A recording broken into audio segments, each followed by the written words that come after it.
একজন মানুষ হজ ফরজ হয়েছে, ফরজ হজ না করে 2-3 বার উমরা করেছে, বা যদি করে থাকে তাহলে ওটা সমান বা আদায় হবে কি না? এটা আদায় হবে না। কারণ হলো হজ তো ফরজ, আর উমরা তো ফরজ নয় আহনাফের দৃষ্টিতে। মানে হানাফি মাযহাবে উমরা ফরজ নয়।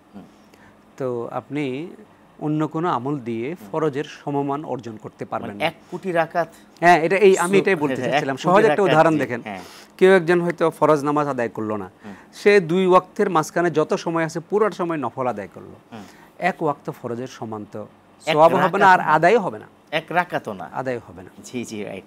তো এটা কোনোভাবে আদায় হবে না, কোনোভাবেই হবে না। সে যদি আপনার সেই চাইলে 50টা উমরা করলো, কোনো সুযোগ নেই। জি, ওকে। আমরা যেই জায়গাটি টাচ করতে চাই এবং দর্শকও আশা করি চাহিদাটা করছে, সেটা হচ্ছে এই হিজরি নববর্ষরে ক্যালেন্ডারটা শুরু হয়েছে কবে থেকে? জি, তো এটা ক্যালেন্ডারটা শুরু হয়েছে যে আমরা তো বললাম যে আরবদের মধ্যে এই মুহররম, সফর এই সমস্ত মাসের চর্চা ছিল, কিন্তু এই হিজরি বর্ষের চর্চাটা ছিল না।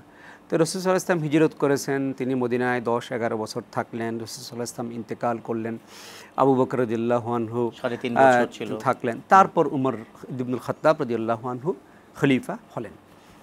তার মাথায় একটা চিন্তা এরকম আসলো যে আমরা একটা বছর শুরু করি না কেন? কারণ তখন মুসলমানদের সাথে অন্যান্য জাতিগুলোর মানে একটা মেলামেশা হচ্ছে। তারা জানতেছে অমুক জাতির এই বছর আছে, অমুক জাতির এই বছর আছে।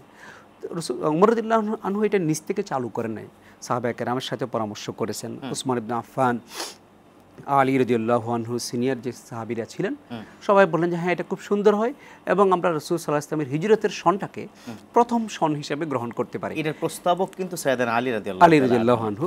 তো এটাকে একটু মানে ব্যাক ডেটে মানে কার্যকর করা হলো। ওনারা আলোচনা করলেন হযরত উমরের সময়ে, কিন্তু সিদ্ধান্তটা আসলে এটা চালু হবে রাসূল সাল্লাল্লাহু আলাইহি ওয়াসাল্লামের হিজরতের বছর। জি, আরেকটু বিস্তারিত আপনি বলবেন এবং এটা সমাধান হওয়া দরকার একজন দর্শকের ফোন নেওয়ার পর ইনশাআল্লাহ। প্রিয় দর্শক, কে বলছেন, কোথা থেকে বলছেন, আপনার প্রশ্নটি করুন প্লিজ। আমি মামুন রেজা বলছি নওগাঁ থেকে।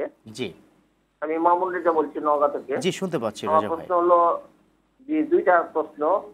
1 নম্বর হলো যে রুজি রিজিকে বারাকার জন্য এবং হায়াতে বারাকার জন্য আমরা কি দোয়া আমল করতে পারি? আর আরেকটা হলো সব সময় মানে তাসবিহ হিসাবে দরুদ পড়ব। কোন দরুদটি পড়বেন? জি, বুঝতে পেরেছি। দুটো প্রশ্ন ইনশাআল্লাহ তাআলা জবাব আপনি পেয়ে যাচ্ছেন। থাকুন আপনি আরটিভির সাথেই। হায়াতে বারাকা। হায়াতে বারাকা তো রাসূল সাল্লাল্লাহু আলাইহি ওয়াসাল্লাম হাদিসে বলেছেন। রিজিকে বারাকা বা দুটাই রাসূল সাল্লাল্লাহু আলাইহি ওয়াসাল্লাম হাদিসে বলেছেন যে তুমি তোমার জীবনে বারাকা বা রিজিকে যদি বারাকা পেতে চাও, রিজিক বাড়াতে চাও, পিতামাতার সেবা করো। পিতামাতা নেই তাহলে? পিতামাতার সেবা করো। পিতামাতা না থাকলে সেটাও রাসূল সাল্লাল্লাহু আলাইহি ওয়াসাল্লাম বলেছেন, পিতামাতার আত্মীয়স্বজন, মা না থাকলে খালার কথা বলেছেন, সেবা করো। বন্ধু, পিতা চাচা হতে পারে, পিতার বন্ধু হতে পারে, তাদের প্রতি সদ্ব্যবহার করা, ভালো আচরণ করা। বর্তমান সময়ে তো খোঁজখবর নেওয়া এটা খুব গুরুত্বপূর্ণ, যেহেতু আসলে হক আদায় করলে রিজিক বৃদ্ধি পায় কিংবা হায়া বৃদ্ধি পায়, এটা তো নিশ্চিত হাদিস। অবশ্যই।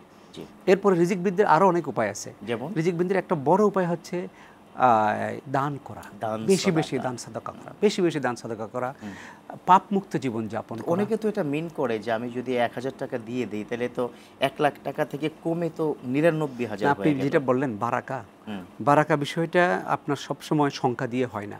আপনার ইনকাম 1000-ই থাক, আপনার ইনকাম 5000-ই আছে, এটা বাড়ে নাই, কিন্তু এই ইনকাম দিয়ে আপনি এমন সুফল পেলেন বা এমনভাবে ব্যবহার করতে পারলেন জীবন, যেটা আপনি 10-15 হাজার টাকা দিয়ে পারলেন না।